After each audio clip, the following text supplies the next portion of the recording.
नमस्कार, आपण बघत आहात CTV न्यूज नजर प्रत्येक बातमीवर। हिंदी आणि मराठी भाषेत बातम्या प्रसारित करणारे जिल्ह्यातील एकमेव channel, sponsored by Sukhkarta associates. आणि आता पाहूया गेल्या 24 तासातील बातम्या पटापट। जिल्हास्तरीय बैठकीत बोलताना जिल्हाधिकारी विनय गौडा GC यांनी जिल्ह्यातील अंमली पदार्थांचा वापर, साठवणूक, वाहतूक व विक्रीवर प्रभावी नियंत्रण ठेवण्यासाठी सर्व संबंधित यंत्रणांनी संयुक्तपणे कठोर आणि योजनाबद्ध उपाययोजना तातडीने राबविण्याचे निर्देश दिले।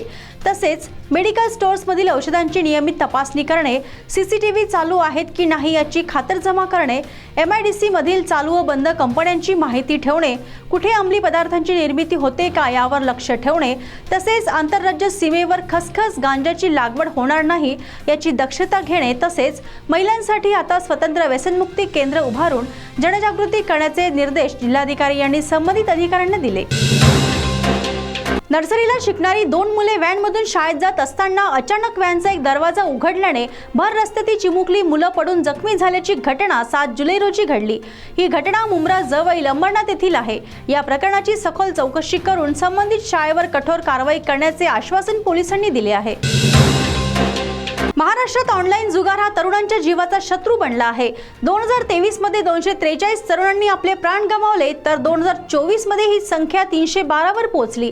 चंद्रपूर येथील युवा चळवळ युनिटने आमदार किशोरभाऊ जोरगेवर यांची भेट घेतली आणि कायदा करण्याची मागणी केली। मानसशास्त्रज्ञांनी याला सायलेंट किलर म्हटले आहे। ऑनलाईन जुगार बंद करा, देशातील तरुणांना वाचवा, ही ऑनलाईन जुगार विरुद्धची मोहीम राज्यभर वेगाने सुरू आहे। नागपूर प्रादेशिक हवामान केंद्राने दिलेल्या सूचनेनुसार दिनांक 6 जुलै ते 8 जुलै 2025 या कालावधीत चंद्रपूर जिल्ह्यासाठी ऑरेंज अलर्ट जारी केला आहे। या कालावधीत चंद्रपूर जिल्ह्यात विजांच्या कडकडाटासह मुसळधार ते अति मुसळधार पाऊस पडण्याची शक्यता वर्तविली आहे। त्यामुळे नागरिकांनी सतर्कता बाळगण्याचे आवाहन प्रशासनाने केले आहे। नागपूरमध्ये एका 30 वर्षीय महिलेने तिच्या प्रियकराच्या मदतीने तिच्या अर्धांगवायू झालेल्या पतीची हत्या केल्याची घटना रविवारी तरोडी खुर्द भागात घडली। पीडित चंद्रसेन रामटेके वय वर्ष 38 हा गेल्या 1 वर्षापेक्षा जास्त काळ अंथरुणाला खिळून होता, असे एका अधिकाऱ्याने सांगितले।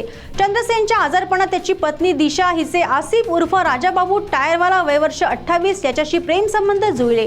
चंद्रसेनला जेव्हा हे प्रेम संबंध कळले तेव्हा घरात तणाव वाढला, असे वाटोडा पोलीस ठाण्यातील अधिकाऱ्याने सांगितले। नुकताच मोहरम झाला, यावेळी मातम जुलूस काढण्यात येतो। या जुलूस विरोधात काही लोकांनी समाज माध्यमावर टीका टिप्पणी केल्याची तक्रार रामनगर पोलीस ठाण्यात करण्यात आली आहे। तक्रारकर्त्याने सांगितले की गेल्या 50 ते 60 वर्षापासून हा मातम जुलूस शहरात काढण्यात येतो। या जुलूसमध्ये लोक काळे वस्त्र परिधान करून छातीवर मातम करत करबलामध्ये शहीद झालेल्या इमाम हुसेन आणि त्यांच्या साथीदारांना श्रद्धांजली वाहण्यात येते। तसे मोहरमचा उत्सव महाराष्ट्रात मुस्लिम बांधवांसोबतच हिंदू जातीतील काही समाज देखील हा उत्सव श्रद्धेने साजरा करतात। चंद्रपूर जिल्ह्यातील एटापल्ली शहरातील दांडेश्वर चौक परिसरात एक दुचाकी आणि कारचा भीषण अपघात झाला होता। या अपघातात दुचाकीस्वार राजू कुरसामी या 27 वर्षीय युवकाचा दुर्दैवी मृत्यू झाल्याचे वृत्त आहे। रस्त्याच्या कडेला दुचाकीवर उभे असताना कारने अचानक नियंत्रण गमावून हा अपघात घडला। यावेळी त्याने एकाच वेळी 3 ते 4 वाहनांना धडक दिली। या रस्त्यावर गुरेढोरे चालत राहत असल्याने लोकांनी संताप व्यक्त केला आहे। तसेच या गुराढोरांमुळे कार चालकाचे नियंत्रण सुटल्याचे बोलले जात आहे। गडचिरोलीतील अंतर्गत गावांमधील रस्त्यांचे अक्षरशः चाळण झाले आहे। त्यातच मुलचेरातील रस्ते लोकांसाठी जीवघेणे ठरत आहेत। मुलचेरा तालुक्यातील 68 महसुली गावातील नागरिकांना तालुका मुख्यालयात ये-जा करावी लागते। मात्र रस्त्यांच्या दुरावस्थेमुळे हा प्रवास नागरिकांसाठी खडतरच नाही तर अपघाताला आमंत्रण देणारा ठरत आहे। जागोजागी पावसामुळे खोल खड्डे पडल्याने लोक जीव मुठीत घेऊन प्रवास करतात।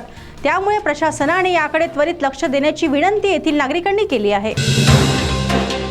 गडचिरोली जिल्ह्यात कालपासून सुरू झालेल्या मुसळधार पावसामुळे अनेक भागात पूरस्थिती निर्माण झाली आहे। लहान मोठे नदी नाले भरून वाहत असून काही ठिकाणी रस्ते पाण्याखाली गेले आहेत। परिणामी अनेक मार्गावरील वाहतूक ठप्प झाली आहे।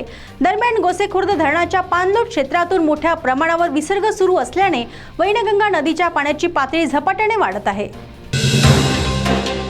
तर या होत्या आजच्या पटापट बातम्या। लवकरच भेटूया पुन्हा काही नव्या बातम्यांसह। तोपर्यंत अशाच बातम्यांचे अपडेट पाहण्यासाठी बघत रहा CTV न्यूज नजर प्रत्येक बातमीवर। नमस्कार।